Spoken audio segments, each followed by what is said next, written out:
Something for everybody. Something for everybody. Lanny and Joe, Coach Long has said that this is the closest group he's had in his time here. When and how did that develop, and what is its importance in the game, in play? Yeah, I mean, I think just over the years, especially when they came in as freshmen, we just hung out in everything we've done on and off the field, and that's really toppled over to this year. Now that, like, I've been with him for 2 years now, and this is the third, and pretty much their whole class, the class before mine and my class, like, we've just been bonding over those years, and the freshmen that have just come in, like, they were thrown right into it, and they've accepted it. They come over to we go to each other's places. Honestly, it's just the closest knit group because we made it so, and that translates to the field. Like, we trust each other, So I could look at Sam Miller. He's a freshman, but he's been hanging out with us. He's been with us. We're as close as a family, and I trust him on the field, and he trusts me. So, it really helps on and off the field. Yeah, for sure. I definitely agree with what Lanny's saying. Going off of that, I think that, the coaches have done a great job recruiting guys that, fit our culture in the way that we play. Reflects that because, the trust on the field, like Lanny's saying, is very important. But also, playing with guys that I know are going to, bring a fight to the battle. They're not going to, give up when we need them most. They're going to step up to the plate and make a play when we need them to. And then Coach Long says to you guys that the team's going to go as the D-line goes. How do you translate that? What does that mean to you? For me, it just means that we need to make plays, and we need to make plays early and often and, throughout the whole game because, it's a physical game, especially playing in the Big Ten, and we need to set the precedent that, we're going to go out there, we're going to, in the first quarter, bring the fight and make sure that we're on top of our game so that the rest of the team, the linebackers can flow off of us and, the DBs can play well in the back and we'll have like a cohesive unit on the field. And then, when we bring the energy, it helps the offense as well to be able to, drive down the field and get points on the board. Yeah, as a defensive line, I think we have to have the most physicality on the field. No offense to Brad down there, but we consistently get double-teamed. Every single play matters for us. So if we bring that attitude of physicality, I'd say it really does start with us.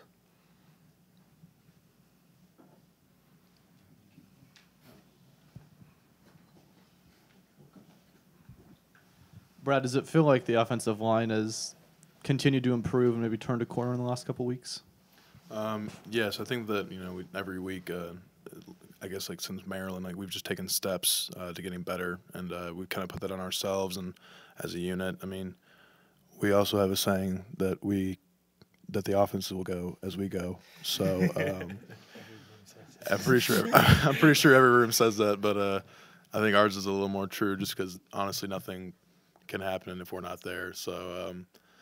I mean, yeah, I would just think that like we've kind of challenged ourselves and we've kind of set a precedent now that like we need to put finishes on a board and like we need to finish every block possible, and just like we've just changed our attitude and our culture just over the last few weeks, and obviously it's shown good results. From your position as kind of the leader and the veteran in the room, does it feel like some of the younger guys are settling in more to their roles and getting more comfortable? Absolutely. I mean, we actually have a pretty experienced offensive line. Like, now that I think about it, I mean, Blake's got like 30-something starts. I had my 20-something, and et cetera. And I mean, the youngest guy we have in there is Rashawn, that's played a lot, and I mean, he's done a very, very good job. And he's kind of like taken on that role, and I'm just proud to see his development and his progress over these last few weeks, and really just all season. Going back to what we were talking about earlier, Tyler, how have you helped Joe become introduced into the defensive line and mentored him over these 2+ years now?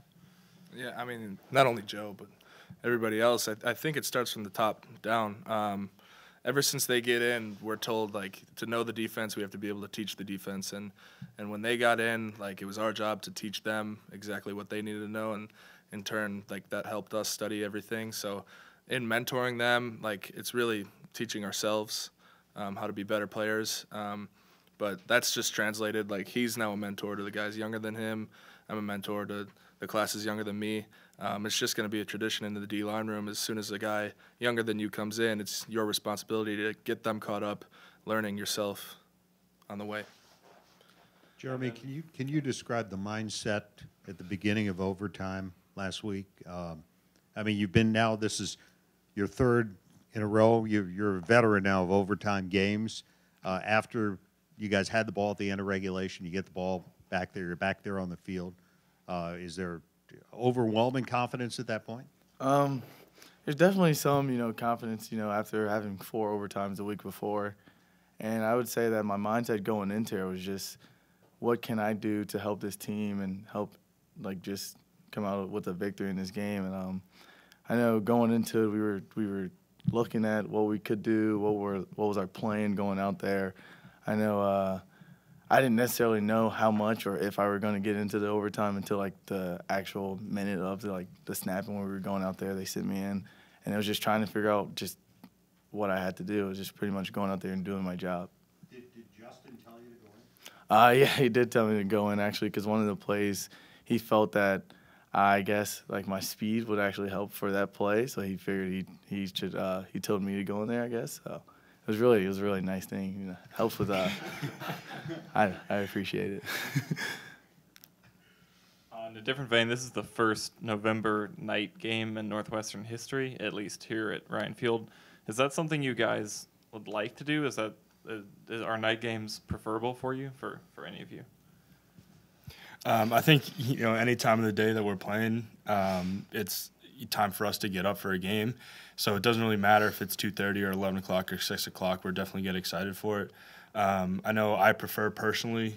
I prefer an 11 o'clock game just because I think getting out of bed in the morning and getting right to the field, it kind of calms those nerves a little bit, and you get going in a little bit of a routine. But we have definitely a protocol for each time slot for every game, so we'll be prepared regardless of what time kickoff is.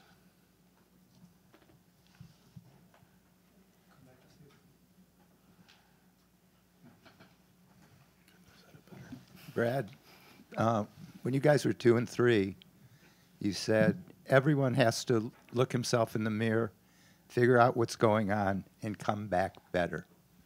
What did you guys see when you looked in the mirror, and what did you change to be better? I know personally, I kind of looked at myself in the mirror and I said, just the way that I'd been playing over those past 5 games wasn't good enough, especially since I'm supposed to be the leader. I'm the oldest guy in the group. I have a higher standard than most of those guys in there, and regardless of whether they have more snaps than me or not, I'm the oldest guy, and so the younger guys look up to me, and they they're gonna go as I go, and so I had to kind of take into account my own accountability and just say that what I was doing wasn't good enough, and I kind of took it upon myself, and I think everybody in our room took it upon themselves, to just take it one day at a time, one snap at a time, and honestly, it's paid dividends, and we just kind of decided to play more physical, and I think that's kind of shown over the last few weeks as well, and just continuing. Just making sure every week that we play and prepare, we're just getting a week better. And when Fitz decides to go for it on 4th and 1 in overtime, what message does that send the offensive line? We better score. No, yeah, it's just, I think that it just gives us a lot of confidence, and just that he believes in us, and he believes that we're going to get the job done, and I'll tell you the truth, we were out there for 4th and 1, and we were like, all right, we're gonna go for the win right here, and we kind of all looked at each other and we were like, all right, we're gonna get it done this time, and so obviously it worked out.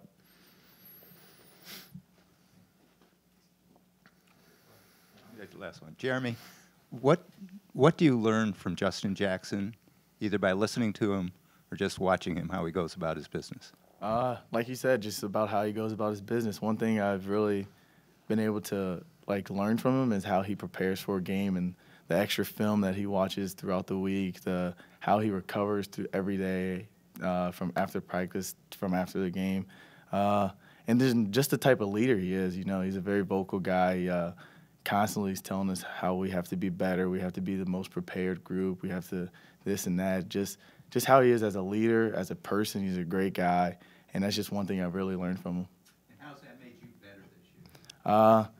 just looking up to him, I guess, trying to be like one day be like nearly as good as him. I mean, it's kind of tough, but but just try to be that type of guy.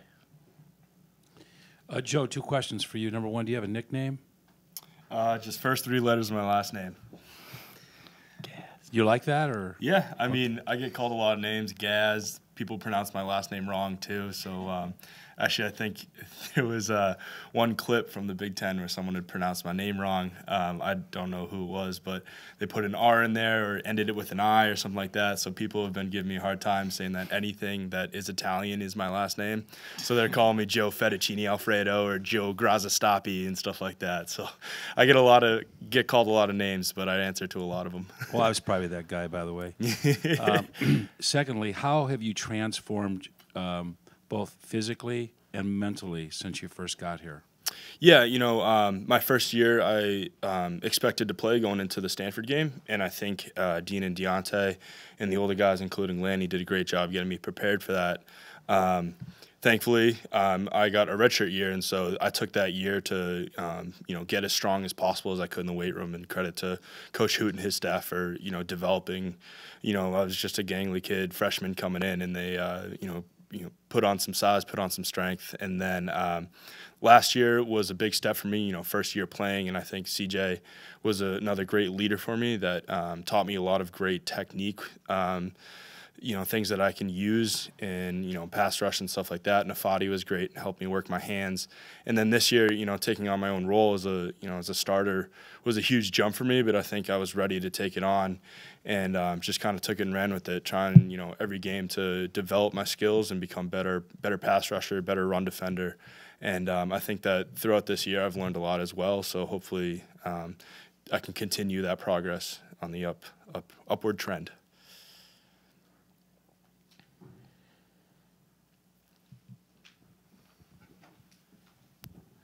For Joe or Tyler, you guys obviously go up against the offensive line in practice a lot. Have you seen a different look from that unit in the last couple of weeks? So this late in the season, we're all against the scout O-line, and they've really brought it. They also looked themselves in the mirror after we obviously weren't doing so well earlier in the season, and they started to bring it. Sam Jarek especially, I'm gonna shout him out. He comes at us every day in practice, and he might even after the play be in our face, try to fight us. And sometimes we start fighting back, but actually it really helps us get prepared for the game and bring that physical mentality that we have to have for the games. So the practices are harder than the games, and we make it that way on purpose. And shout out to those guys. Yeah, definitely. It's credit to the scout O-line and their physicality, and it's top down in the O-line room. Brad's teaching that to the younger guys, and they're bringing it onto the field. And iron sharpens iron. We're getting better out there when they're giving us a good look. So talking overtime, was there a difference between the feeling on the sideline in Iowa going into overtime versus this weekend when you guys have already been through 4 overtimes over the last couple of weeks? Was there more of like all right, we got this feeling, or was it the same type of thing? Yeah, I think when you've been through overtime before, it makes you more comfortable in that situation. I think we were still on edge, as we should be, because it is overtime and anything can happen in that type of period. It's a 25-yard field, and you got to make a play. And I think that going into this one, we felt more confident, but it's important that we don't get complacent in that type of situation.